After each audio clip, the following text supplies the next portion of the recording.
Good night once again, and welcome to another edition of the NDP Monday Night Live. We're coming to you live via the New Democratic Party's Facebook page.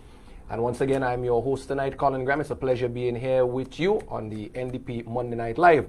Once again, I have joining me as my guest tonight on the NDP Monday Night Live, the president and leader of the New Democratic Party, Dr. the Honorable Godwin Friday, once again is here with us. Dr. Friday, good night and welcome to the... Well, good night again, Colin. He was took a little break last week as the Honorable Roland Patel Matthews did a wonderful job in doing a presentation for us on the agricultural sector.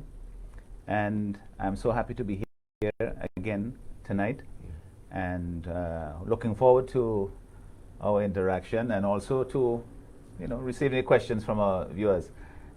The circumstances are as we have known them for the past several months.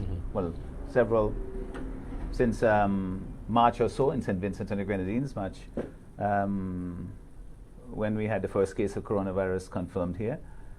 But we continue to evolve and to manage and to cope, and we will overcome this. As I say this over and over again, we will overcome it, but we have to continue to do the things that we've been doing for the past several weeks, and hopefully sooner rather than later we will get beyond it.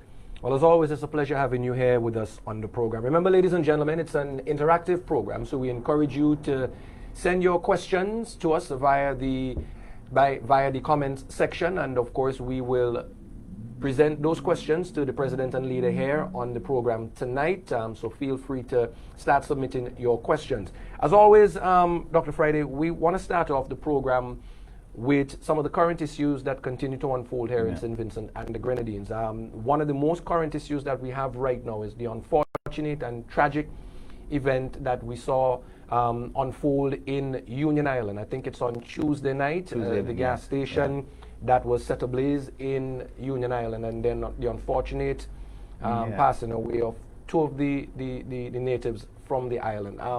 I would let you lead into... Well, it's not the sort of thing that you want to be having to address, because it's such a tragedy, so avoidable, so sudden, shocking.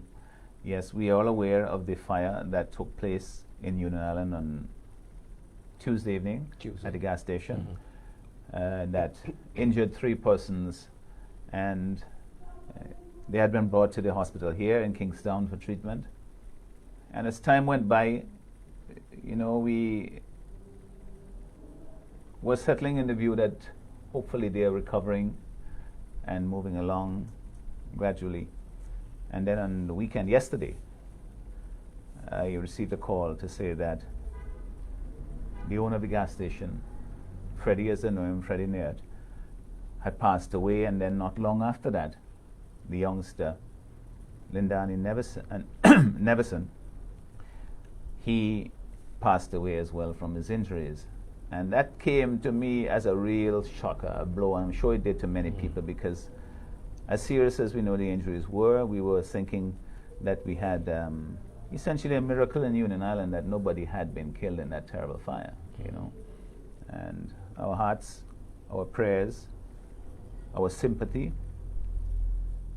go out to the family members of both persons who lost their lives. And we continue to pray for Zara Alexander, the 17-year-old girl who was injured as well in that fire. And she was transported to Trinidad yesterday. I got an update just about an hour or so ago about her condition. She seems like she's in Trinidad and San Fernando, and she has had some treatment there for the most urgent things that were affecting her, and I'm told that she's resting comfortably, hopefully. Nice. That this will continue, and our prayers go with her and her family members. They must be going through hell. I could only imagine. To have to experience this at this time. So we continue to pray for them, and I ask the nation to continue to pray for them. It's always difficult when you have a tragedy of this sort, when it involves youngsters. A 14-year-old boy who would have been 15, I'm told, next week would have been his birthday, and a 17-year-old girl being seriously affected. It touches you as a parent and as a fellow, as a human being. So we continue to pray for her and to pray for the family members, and we ask the rest of our country to do likewise and pray for a full and complete recovery in Trinidad. All right. Now, obviously, this has raised a lot of questions and a lot of concerns, and it now shines a spotlight on our healthcare services as well as our fire services. In terms of our capability to respond to such, unfortunate events like this. What can be done, or what would you like to see happening as now this has all been Well, what we saw so far, Colin, really, the incident occurred, the community rallied and did what they could to put the fire out. I spoke to someone who was involved in it, and he indicated that because it was a gasoline fire, that it's more challenging to fight than just a building that's burning. But eventually it burned down and the fire subsided. Part of the business was saved, and we thought that was the worst of it.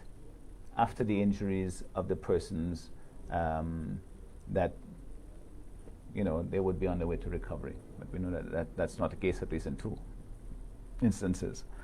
But the fire, the fire service is something that we have to seriously attend to, because we don't have a separate fire service as they do in other places where you have a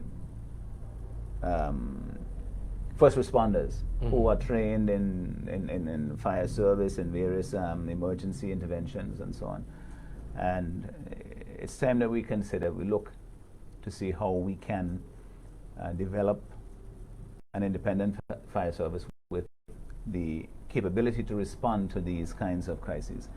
And we know also that since the community becomes involved, almost in every fire, I've been myself involved in one in a few years ago in Beckway, where the community came together to put out a fire not too far from where I live.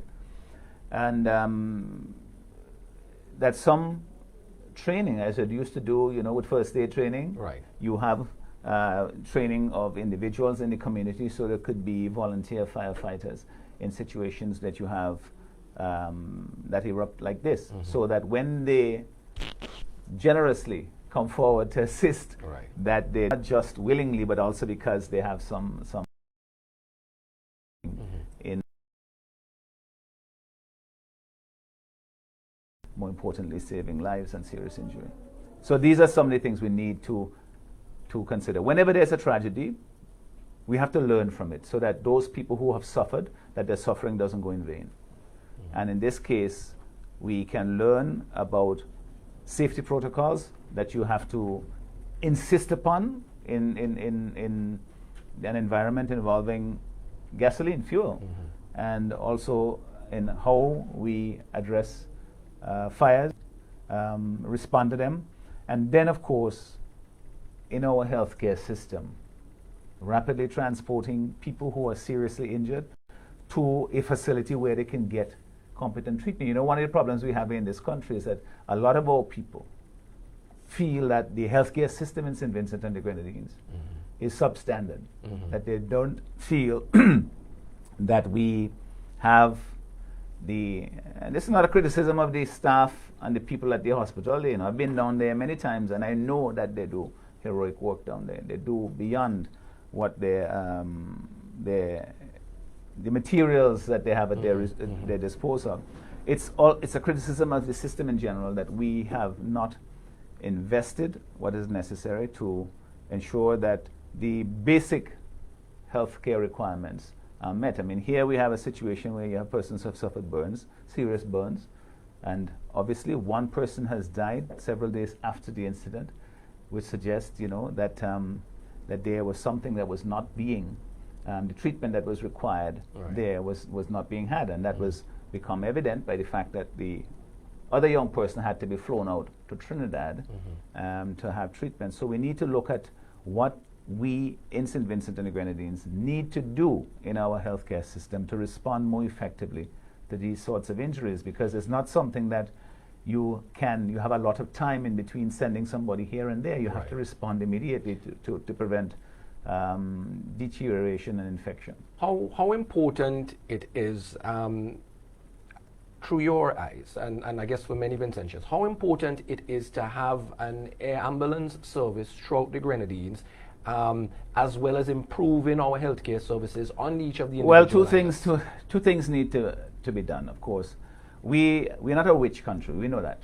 The point is, you're not expecting to have all of the bells and whistles and all of the equipment and the level of intervention as you may have, say, in the United States or in Europe and so on. But there are certain things that we can do now that we need to do to protect life, at least to the point where they can receive, the level of intervention that is required ultimately to save their life.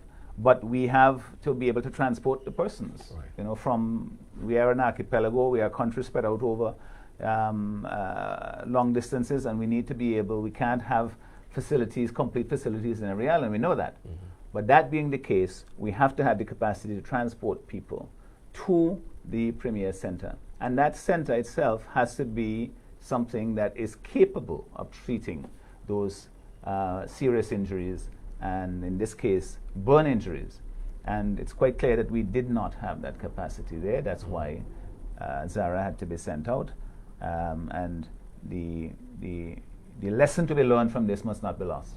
That's the point I'm making, is that we should ensure that we learn the lessons in terms of all of the systems that are involved. When they do an analysis of this, it shouldn't just be an investigation. It shouldn't be just what caused the fire.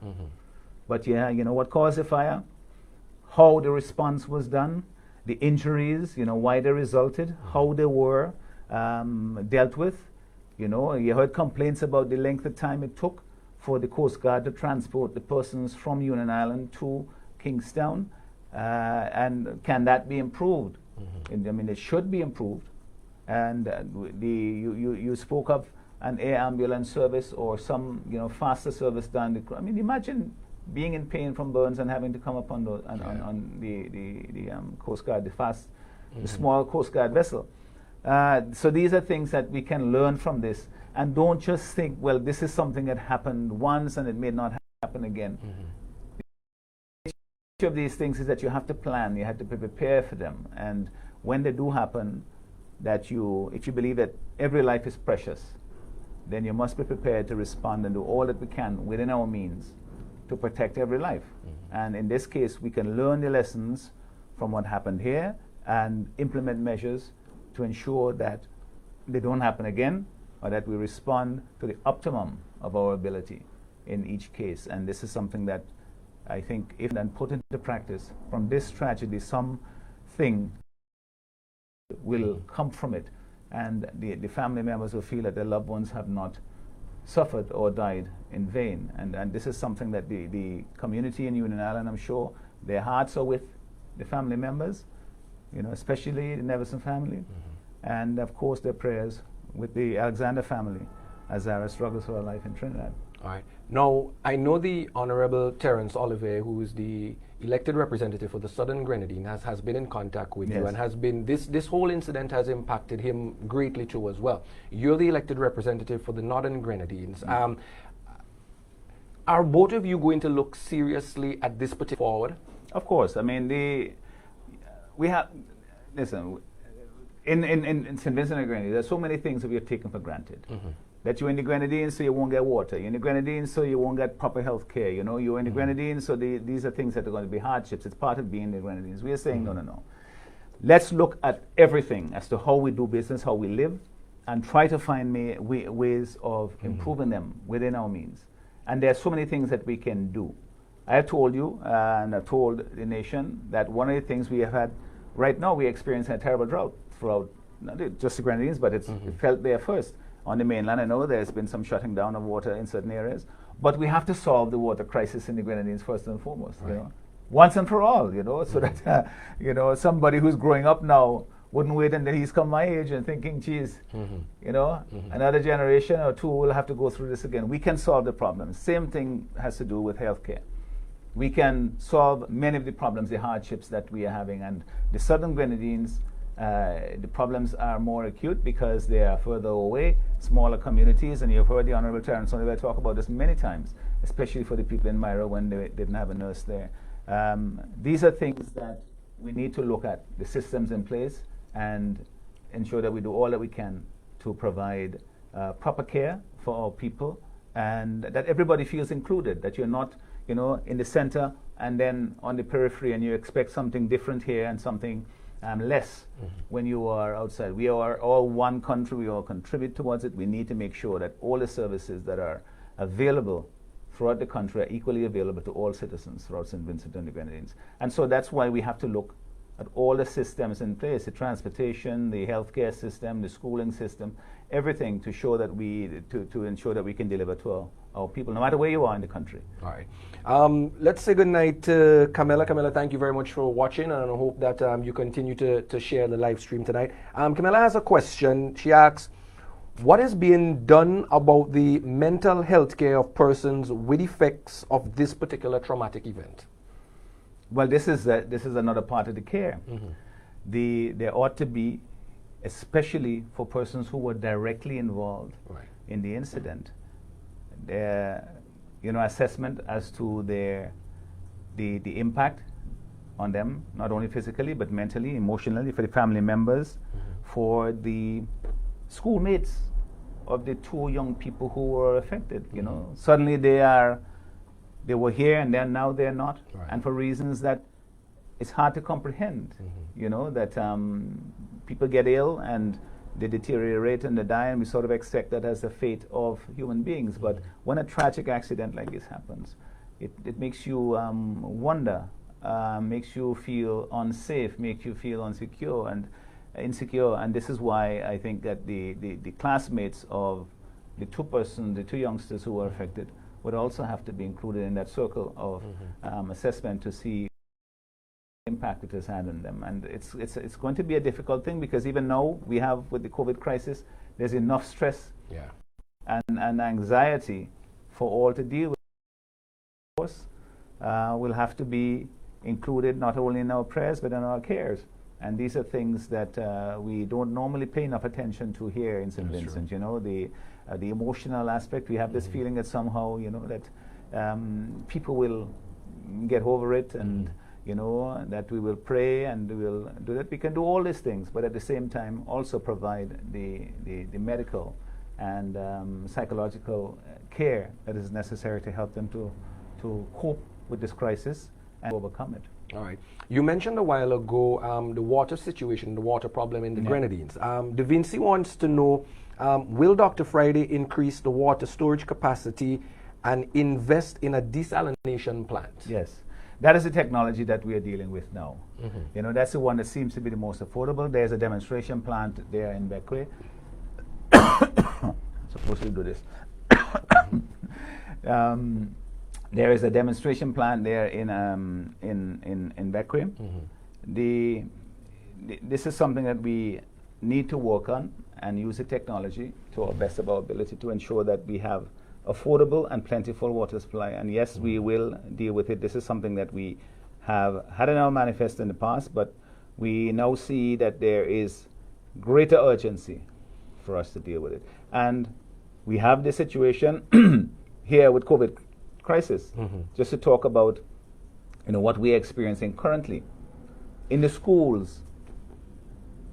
You can't really follow the hygiene practices that have been preached and that have been recommended for so long, that unless we have sufficient water, and we don't have enough water even in some of the schools here on the mainland, and certainly in the Grenadines, that's going to be a serious problem. I know that, and you and I spoke about this earlier, that the schools have returned. Some of the classes have started today. I don't know what the experience has been. I'll find out more as I speak to people who have had children who've gone to school today.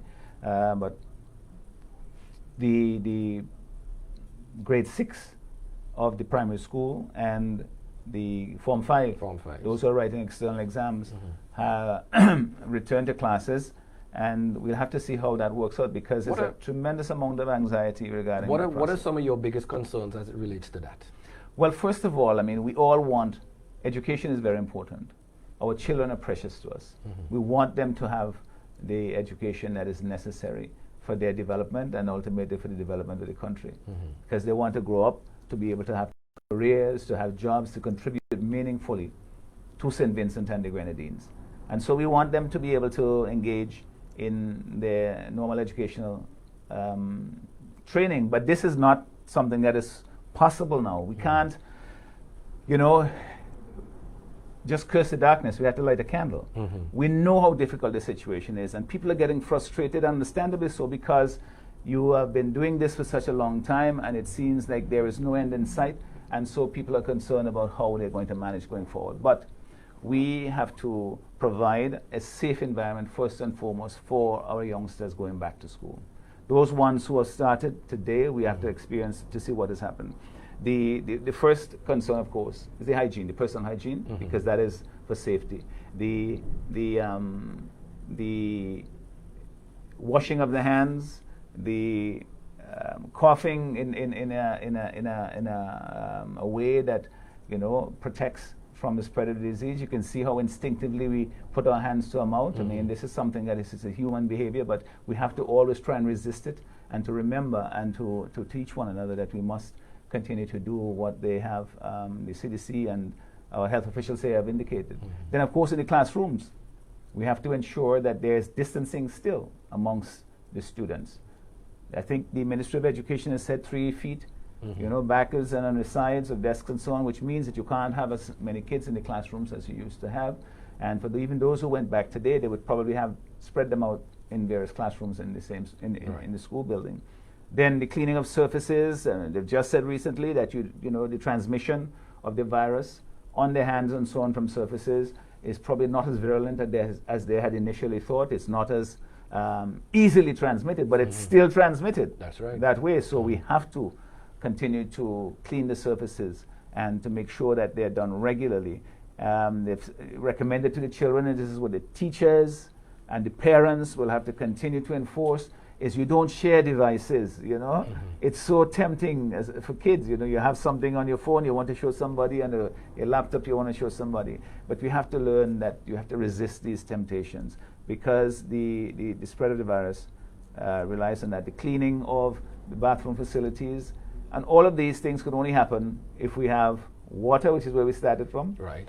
And if we have the plentiful supply of the cleaning materials that are necessary, the soap, the disinfectants, the sanitizers, where soap and water is not available, and to make sure that they're there at all of the schools as a public health matter, not just as a matter of saying, that these schools are, entitled because they're government assisted or government schools or whatever.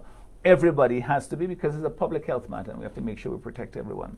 And then, of course, when you get in the classrooms, the teachers and the parents, what happens when the children leave the classrooms to go back home? What do we teach them? How do they interact with the persons who may be in the vulnerable categories, the persons over 65 years of age who may have underlying conditions? How do they relate to them when they get back home? Because this is something I haven't seen much attention given to it in some of the guidelines, but certainly if we are of the view, and that seems to be the conventional wisdom now, the science, is that those persons in the older persons are more vulnerable, and the younger persons may be asymptomatic and, unknowingly infect persons who are vulnerable to COVID-19 and could become seriously ill. So if that is the case, then the interaction of these children going from home, where they are within that environment, essentially fairly safe environment, going back into a classroom situation, even with all the precautions, we know children how they are, it will be difficult to maintain strictly all of the guidelines that they have set out. Let me ask you this. Do you think that the Ministry of Education has done enough to reassure parents? Because we see that and we've heard that there's some concerns as well from the Teachers Union as it relates to being able to provide that healthy and safe environment and also to be able to provide the education that is necessary. Has the ministry done a good job in terms of convincing persons? You know, my own assessment of it is that no, they could be more forthcoming. There seems to be this reticence to sort of engage people in an ongoing basis as part of the information and problem solving going forward. And that's probably just the way in which this government has functioned in general, you know, that they have all the solutions. The trouble with the ministry is that the parents over time, they have to have the confidence in the system.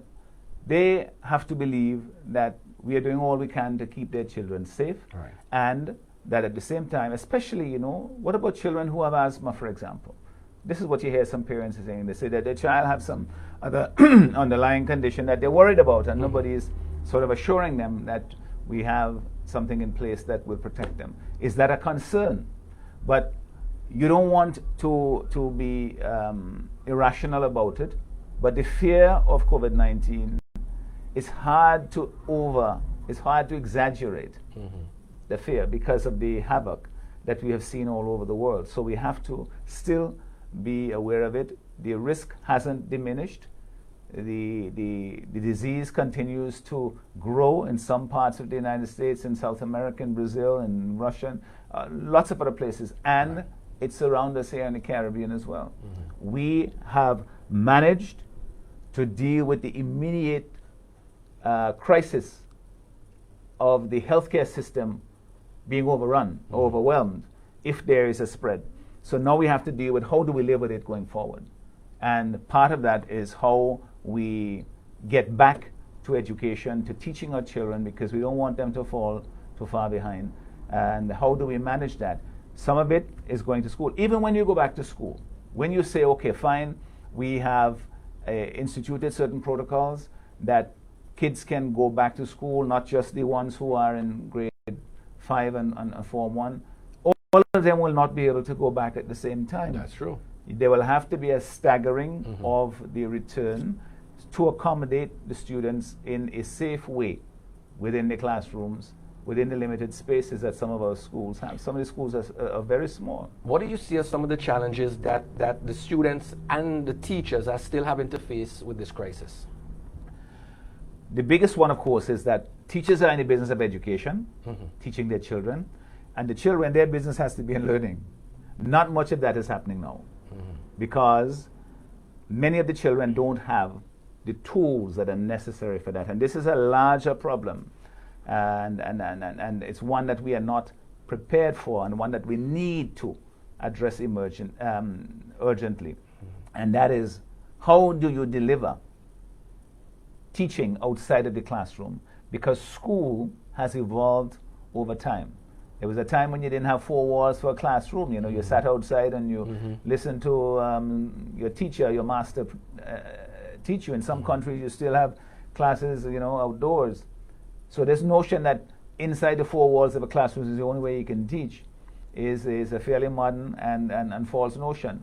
That we have to now find a way to use the technology to deliver the teaching to the students beyond the 4 walls of the classroom. Even when we have determined that it is safe enough for some of the students to go back in a staggered way. By staggered, I mean that some children will go today, some classes will come a little later in the day, or some may come on Monday and not on Tuesday, and so on. If you're doing that, it means that you're not delivering in the classroom the same number of teaching hours to those students as you would normally have. So where do they get the rest of it from? It has to be online.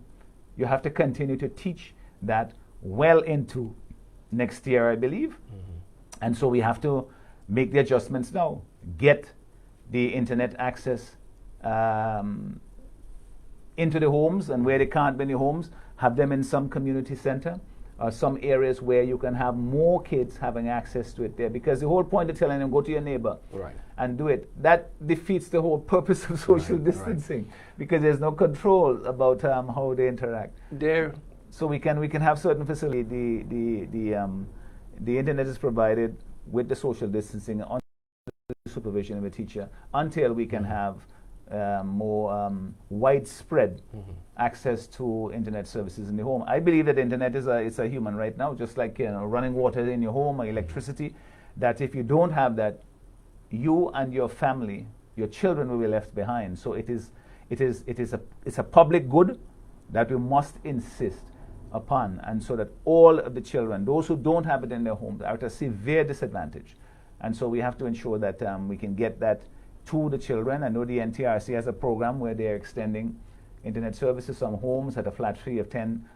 Well, I think it should go until there are no more homes without internet services. That's how important it is. All right. There is the challenge too as well, getting the teachers, as they would say, up to the time with the technology and the tools, right? What are some of maybe the possible suggestions as to how we can fix that problem going forward? I'm disappointed to see. This is one of the things you asked me, whether they think of the Ministry of Education, whether they have been ready and so on and so forth. And this thing came on suddenly. We understood that, and if you are not ready before it, you're not going to be ready during it. Right. So the question is that it has exposed the fallacy of the notion that somehow that during this so-called education revolution that we've been having, that we have transformed the way in which teaching has been done in the schools. You give the children since 2010, you're giving them a laptop, and so on. And we've been asking the question, well, what are they using them for?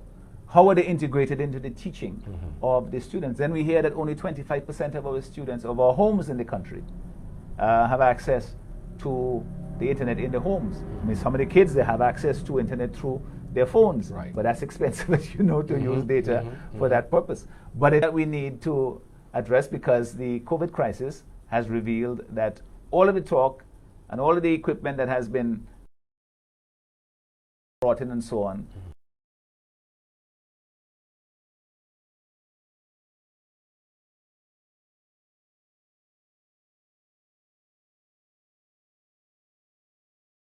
I said earlier that every crisis, we must look for those lessons. We can't let the pain and suffering that we have now be wasted if we don't learn the lessons that are available to us to learn from it. And here we can say we can use the challenges in teaching now to say, let us figure out now how we can use the technology to really seriously improve the level of teaching in our schools, to transform the way in which teacher and students interact.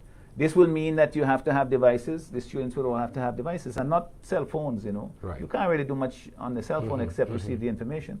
What you need really most countries now, Chromebooks are the thing that a lot of the school districts in the United States and other places are using, and some of them are being used here in St. Vincent, because they are relatively cheap, and they are designed, it seems to be, for that particular purpose. But it's something that we need to address. Then we have to have a common platform. What software are the teachers using to do it? What role does the parent play now? Because the parent now becomes part, and this is a good thing. I don't see this as a bad thing. The parents know, because the children are at home receiving the instructions, the parents can sit there and follow what the teacher is teaching as well, and can be able, those who are available, be able to help the students and understand where the students don't get it. They have now become part of the teaching process. I think that is it's a transformational idea, because it's not just a situation where you say go home and do your homework, and so on. Here they have the ability for those who are at home to be able to assist their children and be part of the teaching environment. And no kid, I'm telling you, no child, there's nothing, I should say, that makes a child happier than the validation that they get when they know that their parents taking an interest in the schoolwork, who appreciate the drawing that they have done, who brings home the homework, and they want to see that you get 2 marks more this time than you did last time, and they acknowledge it because they remember what you got last time. Right. Those kinds of things inspire children, and in this new environment that we have with COVID-19, it's an opportunity for us to be all become, in part, we have this notion that, it takes a village to raise a child. Well, let's prove it. All right. Let's say goodnight to Ryan. Thank you very much for tuning in. Thank you very much for watching and following. Ryan's question to you, Dr. Friday. What will the NDP do to help young entrepreneurs start up businesses without cash flow? Yeah. Very, very important. And listen, man, we want to transform this country into one that creates jobs for people. That's the number one priority, is that you can't have young people coming out of school 2, 3, 4 years and can't find a place in this economy. And this question, is a very good question. It goes right to the heart of that. And one of the things that we want to do is to set an environment to say, listen, St. Vincent and the Grenadines under the NDP government is open for business. We are business friendly. Get rid of the red tape that are unnecessary, that impede business. And we also will make sure that somebody who has a good idea, it doesn't matter if you have a party card or not, you have an opportunity to succeed. And for young people, and for people who are starting up in businesses that they don't have a track record, they don't have any security, they don't have a business plan, they don't have that sort of stuff to present to a traditional bank. We have said that we will reestablish and capitalize a development bank in St. Vincent and the Grenadines to provide credit at an affordable rate, at a lower rate, to young business people. And also to provide, in order to access that credit, you will have to take part in a structure which helps you to succeed, to get advice from people who are retired business civil servants who have had experience with this particular area. People who are volunteers who are saying, we will continue to guide you, accountants, business people who can give advice to people who are setting up a business. Because having a product is only the first part of a business.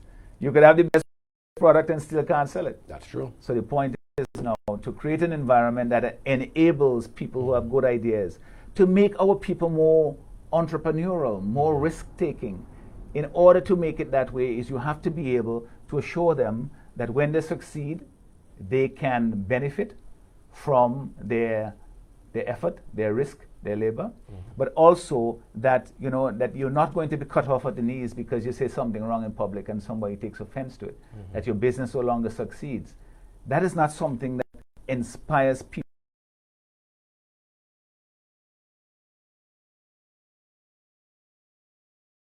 Your business, although it is a sound idea, it will not succeed. So we will create that environment first and foremost. We said we'll create administrative private sector to be a one-stop shop, so that everything sort of comes through and we can make decisions quickly. You have a financing arrangement through the development bank that will assist persons to have affordable loans, and people who wouldn't qualify the commercial bank, that will fill the space in between what the commercial banks do and failure. So in between you will have the development bank that provides that. But it's not just money. It's also because the mandate of the bank is to assist you to succeed, not to make profits for the government. It's to assist you in your business to succeed, because when you do that, then you employ people. Then you create jobs in St. Vincent and the Grenadines. And then, people are happier, people are more dynamic, people are more willing to do things.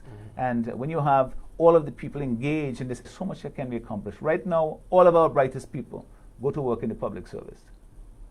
You know that?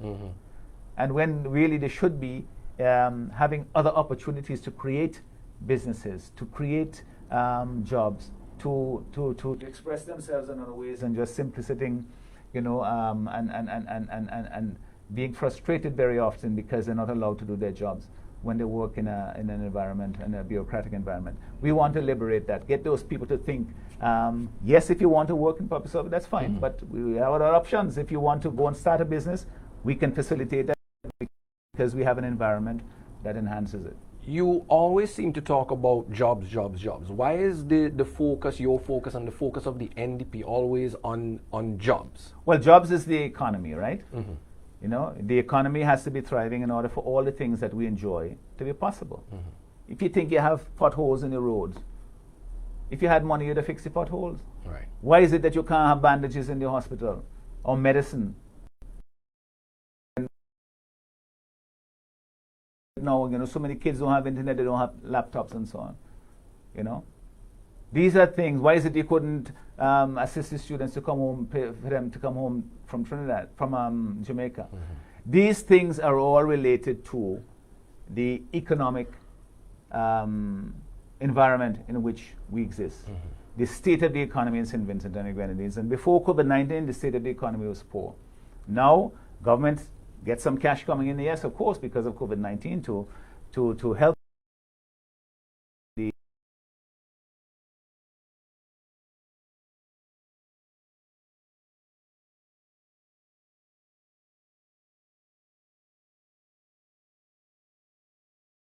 that's one of the challenge that we encounter. But the obvious next question would be, okay, then Dr. Friday, how is the NDP going to create all these jobs? Well, the thing is not the NDP is the facilitator. Mm-hmm. We create an environment that allow people. That's a false, if you like, dichotomy mm-hmm. that we have here. When you say the NDP creating jobs, it's not that we are going to say that we are going to create all the businesses, that we are going to expand the public service to double the size and employ people and so on. The point mm-hmm. in which people are willing to invest, local business people, mm-hmm.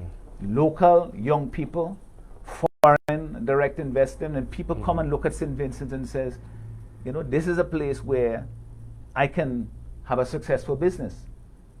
The laws are predictable and enforceable. The people are smart and friendly. The healthcare system, mm-hmm. if I get sick or if I bring my children here to live and they get sick, they can have care and attention. The education system is a very good and sound, and those people may be more willing to come and invest in St. Vincent and put their roots down here, and that will create more opportunities. And of course, we have the CBI program, which I talked about, right. which is one investment. It's not the end all, the be all. It's a vehicle, debt-free mm-hmm. and tax-free capital that can be used to promote infrastructural development, promote capital development, which then again helps the economy to grow faster. All right, we're going to take one final question because we're coming to the end of the program. I don't believe this. Nyla asks, when will the NDP address the issue of domestic violence, sexual violence against women and children? Sex offenders registry, an age of consent, and a women's shelter who are abused. Would love for one of the programs to focus on this particular issue. Very, very, very, very serious issue in our country. Mm-hmm. I mean, sexual violence in Vincent and the Grenadines is known, sadly, as a place where sexual violence, violence against young women and girls, mm-hmm. is a very, very serious problem. And so definitely we have NDP in office. We have done instituted policies to protect women.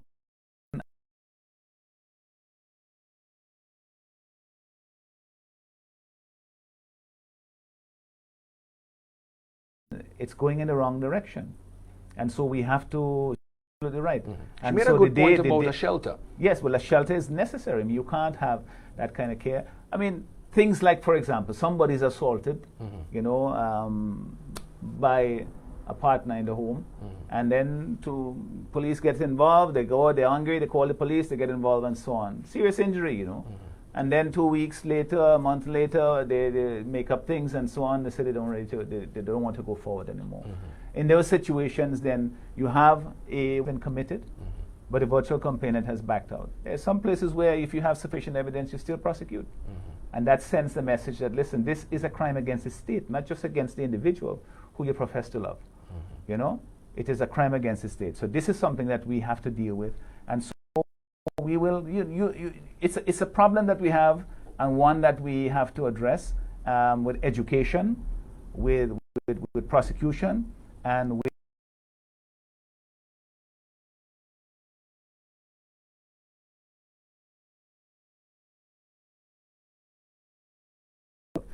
shelters for women, for children, counseling services, prosecution services, and of course education of our young people, usually young males, starting from primary school all the way up. What would you say as it relates, how important is counseling in all of this? Critical, because it has to deal with the perpetrator as well has to be, made so that it doesn't happen again. Right. And then the victim also has to be, first and foremost, be the person who is dealt with, because that is the person who has suffered. And so, whether it's physical, sometimes it's physical because you have to deal with wounds and injuries. Right. And then there's the emotional scars that have to be dealt with. And we talked about this earlier when we were talking about counseling for the fire victims. We don't pay sufficient attention to the mind, to the psychology, to the emotional scars that we suffer. And we see it all around in our society, When you hear some of the harsh comments that adults say to children, sometimes it makes me gasp, and you're thinking, do you know what impact that is having on that child? When you could just easily have said a more positive thing. Yeah. Why cause that pain? I know, and we all have that in our own experience, that some word that somebody said to you that they might not even have thought it was that important, but it resonated with you because they make you feel good, they make you feel positive, and you want to be able to continue to act in that vein. And then they say something negative, and then it sends you the other way. But these are some of the things that we have to address at a societal level. We have to deal with it in our schools, we have to deal with it in our churches, in our families, in our homes, and deal with it openly. Deal with it frankly, because you can't have a problem as serious as this and just simply let it pretend it doesn't exist. Which is the same thing that we have sometimes with this COVID-19 problem. That because it's been there for several weeks and people are getting tired of all this stuff that we're supposed to do, they want to pretend that somehow it's not so serious anymore. Well, it is very serious. And similarly with the economy, that the failure to provide jobs is somehow a condition of being of intention. It's not. It's not. The failure to provide jobs is a failure of government, and this is something that we will correct. All right. Well, once again, Dr. Friday, I want to say thank you very much here on the NDP Monday Night Live and for sitting across me issues, the plans, the policies, and the solutions for the new Democratic Party. Thank you so much, Colin, and I trust that we'll continue this dialogue. It's and various other media, but it's important that all of us, as Vince mentioned, that we aspire to something better, because we are so much better. We can do so much better. We can create so much more opportunity here for people, so they don't have to go off on the oil rigs, on the cruise ships. I heard that the cruise ship is supposed to be coming tomorrow with some of the Royal Caribbean cruise lines. I'm looking forward to that. They've been through a lot, so we welcome them home when they do arrive here. All right. And also to to all of those people who are experiencing hardship now because of COVID-19, because of loss of jobs, because of limited opportunity, because of lack of remittances coming from abroad. We know the difficulty that you're going through. This is something we are in together, and the government has a primary responsibility, that hardship. And when the funds have been voted for it, which we voted for in the Parliament, and I urge everybody to go out and access the funding that is available there. This is not party funding, this is government funding that we supported and continue to support. And the funds that the government have now received from the IMF, that is COVID related. That's what the IMF said, and they should be put towards alleviating the hardship that so many people are feeling now, and it will get worse. So we have to face ourselves with it, and we have to understand that we're all in this together. And some people should not be while others are letting out their buttons. We all have to feel that we are in this together. If we are feeling pain, we feel it together, and we will rise out of it together. All right. Thank you very much. And there you have it again, ladies and gentlemen. Thank you very much for tuning in tonight for another edition of NDP Monday Night Live. Remember, you can join us every Monday night on the New Democratic Party's Facebook page for NDP Monday Night Live. We start at 7:30. And remember, of course, you could submit your questions to as well to our guest, and we will have them dealt with. So, again, I was your host tonight, Colin Graham. It was the president and leader of the New Democratic Party, Dr. the Honorable Godwin Friday. We say thank you very much for joining us. Do have a good night. Well, thank you, Colin. Thank you.